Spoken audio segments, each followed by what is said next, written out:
Une abeille sans pareille.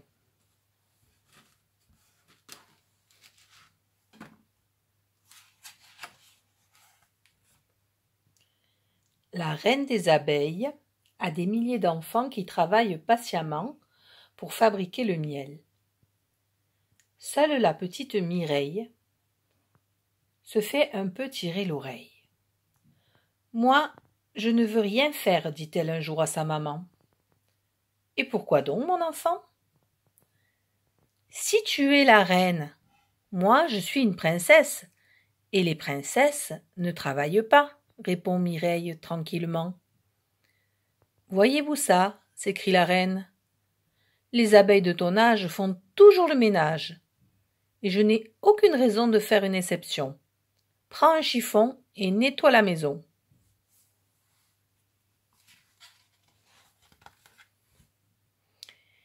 Et la petite Mireille, obligée d'obéir, commence à astiquer les murs et les plafonds.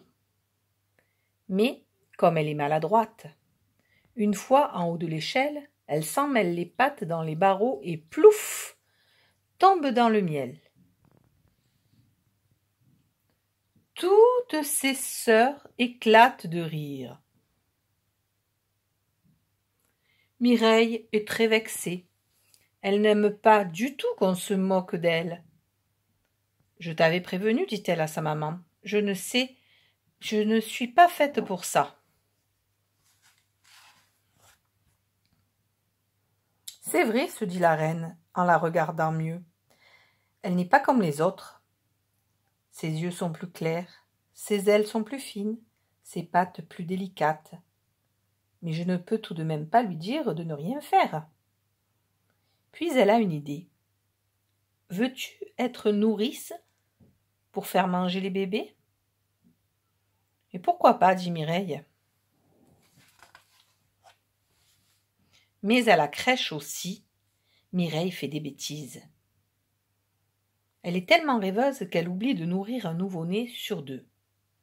Il faut voir comme il pleure, les pauvres malheureux. Et lorsqu'elle n'oublie pas, eh bien, c'est 10 fois pire, car elle se trompe de trou et leur met la tétine dans les yeux, les oreilles et même dans les narines.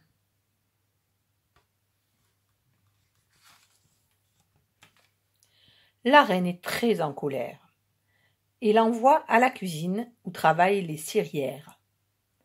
Avec de la cire bien blanche, elle bouche les pots de miel pour qu'ils soient bien étanches et durent jusqu'à l'hiver. « Tu les regardes faire, dit la reine à Mireille, et puis tu fais pareil. »« Entendu, dit Mireille, mais elle fait le contraire.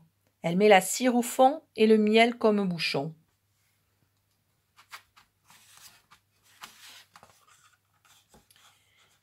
Puis la voilà gardienne. Et hélas, elle s'ennuie tant qu'au lieu de surveiller l'entrée de la maison, elle s'endort. Et un gros papillon curieux en profite pour entrer. Les abeilles, effrayées par ses ailes bariolées, sautent de tous les côtés. Mireille court vite se cacher. « Tu as tout essayé, lui dit la reine furieuse, sauf un dernier métier, celui de butineuse. Si tu n'y arrives pas, je te chasse de chez moi. Gare à toi. » Mais Mireille est heureuse. Voler de fleur en fleur au soleil de l'été, ça lui plaît, et elle quitte la maison sans se faire prier. Quand la nuit tombe, la petite butineuse n'est toujours pas rentrée. Elle est très en retard, s'inquiète sa maman. Faire le plein de nectar ne prend pas tant de temps. Mais au bout d'un moment, la voilà qui revient, chargée comme tout. Savez-vous ce qu'elle a fait au lieu de récolter le nectar parfumé et le pollen léger ? Elle a coupé les fleurs pour en faire un bouquet.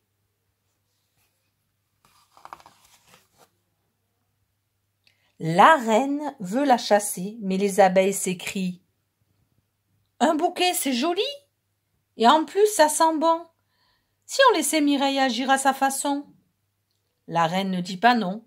Et chaque jour, désormais, Mireille cueille un bouquet, raconte des histoires ou chante des chansons. Elle a enfin trouvé son rôle dans la maison. Rendre la vie moins triste. Mireille est adoptée. Mireille est une artiste.